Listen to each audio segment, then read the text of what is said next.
Allahu Akbar walillahil hamd. Kedatangan Presiden Joko Widodo ke daerah istimewa Yogyakarta saat Idul Adha berpengaruh pada citra positif kota Yogyakarta. Hal ini disampaikan pejabat Wali Kota Yogyakarta, Singgih Raharjo, yang mengatakan kedatangan Jokowi menunjukkan Jogja aman dan nyaman untuk dikunjungi wisatawan, sehingga menjadi bagian promosi wisata daerah istimewa Yogyakarta. Selama Presiden berada di Yogyakarta, Singgih mengaku tidak mengetahui jadwal Presiden setelah melaksanakan sholat Idul Adha di Gedung Agung.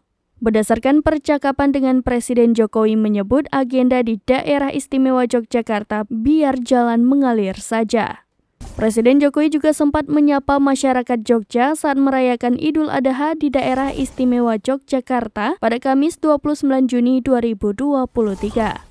Sebelum bertemu warga yang menunggu di depan Gedung Agung Yogyakarta, Jokowi tampak mengajak dua cucunya dari pasangan Kahiyang Ayu dan Bobi Nasution ke area halaman Gedung Agung untuk bermain. Keduanya adalah Sedah Mirah Nasution dan Penembahan Al-Nahyan Nasution. Setelah bermain dengan cucunya, Jokowi memperkenankan sejumlah warga untuk masuk ke area Gedung Agung untuk bertemu dengannya.